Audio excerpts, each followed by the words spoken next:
Bollywood silver screen presenting monsters. इस कहानी की शुरुआत में बताया जाता है कि आज से 6 साल पहले नासा को सोलर सिस्टम में कुछ एलियंस के कुछ जीवों के होने के निशान पाए गए। इसीलिए उनका जो प्रॉब होता है, जीवन के उन लक्षणों का उन अंशों को धरती पर रिसर्च के लिए, एक्सपेरिमेंट के लिए ला रहा होता है, और तभी वो मैक्सिको के बॉर्डर पर क्रैश हो जाता है, जिस वजह से मैक्सिको में नई जिंदगी पनपना शुरू हो जाती है।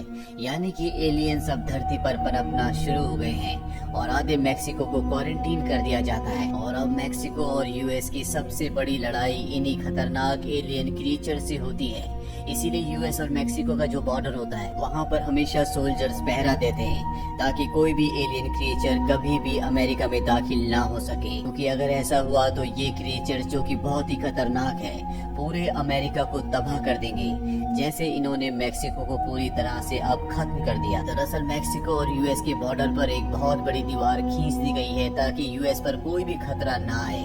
और यहीं पर एक फोटो जर्नलिस्ट को दिखाया जाता है जिसका नाम एंड्रू है। एंड्रू अब इस पूरी चीज को, पूरी रिपोर्ट को कवर कर रहा होता है ताकि दुनिया को पता चल सके कि एलियंस के साथ साथ यहाँ पर आम लोगों की जिंदगी कितनी कठिन है। तभी उसके बॉस का कॉल आता है और उसका बॉस उसे कहता है कि तुम मेरी बेटी समांता को किसी भी कीमत पर ढूंढ के लाओ। वो मैक्सिको घूमने के लिए गई है और अब एंड्रू को ना चाहते हुए भी मैक्सिको के अंदर एंटर होना पड़ता है और वो वहाँ के हॉस्पिटल में समांता को ढूंढ लेता है, जिसके बाद ये दोनों के दोनों ट्रेन से अमेरिका की तरफ वापस लौट चलते हैं।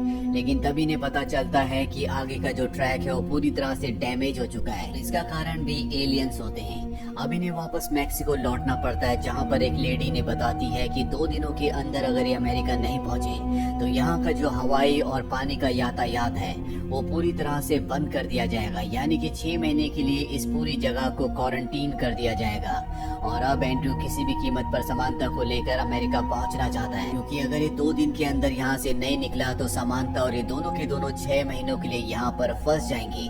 अभी टीवी पर न्यूज देखते हैं जहाँ पर इन्हें पता चलता है कि हर साल इसी वक्त जितने भी एलियंस है वो ब्रीडिंग करने के लिए एक जगह से दूसरी जगह पर जाते हैं, इसीलिए बहुत ज्यादा अग्रेसिव होते हैं। और एक यही बड़ा कारण है कि 6 महीनों के लिए इस जगह को अब पूरी तरह से क्वारंटीन कर दिया जाएगा।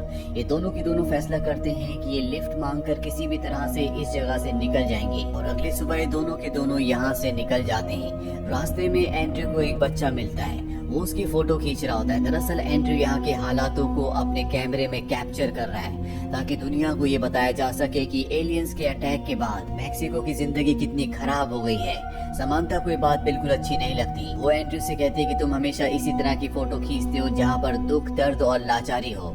एंड्रू कहता है कि मेरी मजबूरी है, क्योंकि अगर मैंने कोई अच्छी फोटो खींची तो तुम्हारे पिता उसके बदले मुझे एक भी पैसा नहीं देंगे, जबकि इस तरह की फोटो के बदले वो मुझे अच्छे खासे पैसे देते हैं। इसीलिए मुझे अपना घर चलाने के लिए काम करना पड़ता है। साथ ही मैं ये भी दुनिया को बताना चाहता हूँ कि यहाँ के हालात कैसे हैं। अभी दोनों के दोनों अपने सफर पर आगे बढ़ते हैं और बस स्टेशन पहुंचने के बाद बस से ये उस जगह पहुंच जाते हैं जहां से फेरी से अपने देश यानी कि अमेरिका जा सकते हैं। एंड्रू किसी तरह से 2 फेरी की महंगी टिकट्स ले लेता है। रात को ये लोकल्स के साथ वहीं पर रहते हैं और अगली सुबह जब एंड्रू उठता है तो देखता है कि इन दोनों के पासपोर्ट्स वहाँ के लोकल्स ने चुरा लिए हैं, जिसका मतलब ये है कि अब ये फेरी से सफर नहीं कर सकते और अगर इन दोनों को मैक्सिको से निकलना है तो उसका एक दूसरा रास्ता भी है जो पूरी तरह से इन्फेक्टेड है, यानी कि वहाँ पर बहुत सारे एलियंस हैं। साथ ही उस रास्ते से जाने के लिए इन्हें बहुत सारे पैसों की जरूरत है और इनके पास अब पैसे नहीं होते। लेकिन समांता के पास उसकी एंगेजमेंट रिंग होती है जिसे वो बेच देती है। दरअसल जिससे उसकी एंगेजमेंट हुई होती है वो उस इंसान को बिल्कुल पसंद नहीं करती और साथ ही वो अपने पिता को भी पसंद नहीं करती। इसीलिए वो अपने पिता से और अपनी एंगेजमेंट से दुखी होकर यहाँ पर छुट्टियां मनाने के लिए आई थी। और अब एंड्रू और समांता दोनों के दोनों फैसला करते हैं कि ये क्वारंटीन जोन से यानी कि इन्फेक्टेड जोन से ही रिवर के जरिए जाएंगे। इनके पास अब पैसे हैं, इसीलिए एक बोट को हायर करके ये अपने सफर पर आगे बढ़ चलते हैं। और जब रात होने वाली होती है तभी इनकी बोट बंद हो जाती है। पानी में इन्हें कुछ हलचल नजर आती है जिसमें देखते हैं कि वहाँ पर एक क्रिएचर है जिसने एक जेट को जो पानी में क्रैश हो गया था उसे पूरा का पूरा निगल लिया।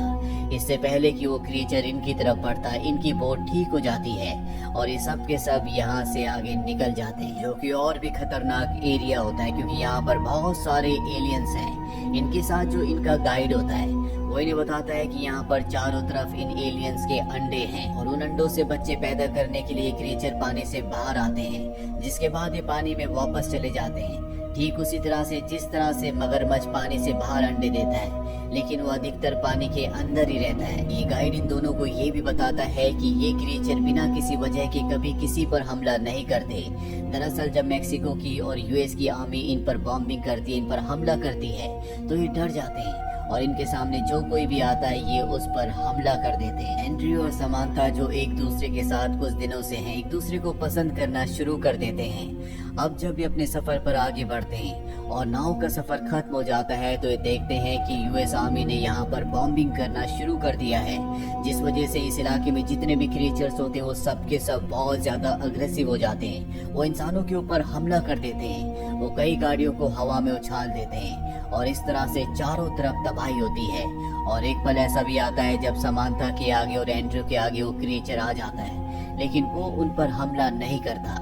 इन दोनों की जान बच जाती है और अगली सुबह एंड्रयू यहाँ पर हुए भीषण हमले की तबाही की तस्वीरें लेता है और अब ये दोनों के दोनों ही बचे हुए हैं, इसीलिए दोनों अकेले ही अपना सफर आगे तय करते हैं। जहाँ पर इन्हें बहुत बड़ी कंस्ट्रक्शन दिखती है जो बहुत ऊंची होती है और जब ये उसके ऊपर जाते हैं तो वहाँ से यूनाइटेड स्टेट के बॉर्डर को देख लेते हैं जो इंसानों ने बनाई है।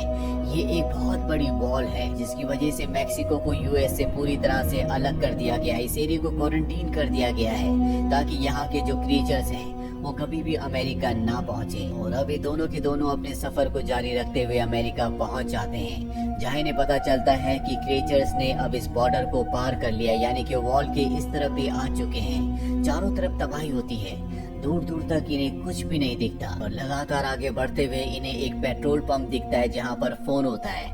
वहाँ पर ये हेल्प के लिए कॉल करते हैं। इन्हें बताया जाता है कि जल्दी इन तक मदद पहुँचा दी जाएगी, जिसके बाद ये अपनी अपनी मंजिल अपने अपने घर की तरफ बढ़ चलेंगे।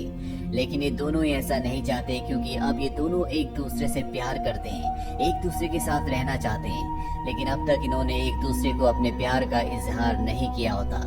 अब जब ये पेट्रोल पंप पर होते हैं तभी यहाँ पर एक क्रिएचर आ जाता है, लेकिन वो इन पर हमला नहीं करता। क्रिएचर तभी हमला करते हैं जब उन्हें कुछ खतरा महसूस होता है और ठीक उसी पल यहाँ पर एक दूसरा क्रिएचर भी आ जाता है। ये दोनों क्रिएचर्स आपस में मिलते हैं और इसके बाद अलग हो जाते हैं। देखकर इन दोनों को अच्छा नहीं लगता, क्योंकि ये दोनों भी अलग होने वाले हैं, इसीलिए हिम्मत करके ये दोनों एक दूसरे के करीब आते हैं, एक दूसरे को किस करते हैं। लेकिन अब यहाँ पर यूएस सोल्जर्स आ चुके हैं जो इन दोनों के घर ले जाने के लिए यहाँ पर पहुँच चुके हैं और तभी इनके ऊपर क्रिएचर हमला कर देता है और इस हमले में समांथा बुरी तरह से जख्मी हो जाती है। एंड्रयू से उठाता और हॉस्पिटल की तरफ निकल पड़ता है और यहीं पर ये कहानी, ये फिल्म खत्म हो जाती है। फिल्म ईयर 2010 में रिलीज हुई थी। IMDb पर इस फिल्म की रेटिंग है 6.4। उम्मीद करते हैं कि ये कहानी आपको पसंद आई होगी। Please subscribe this channel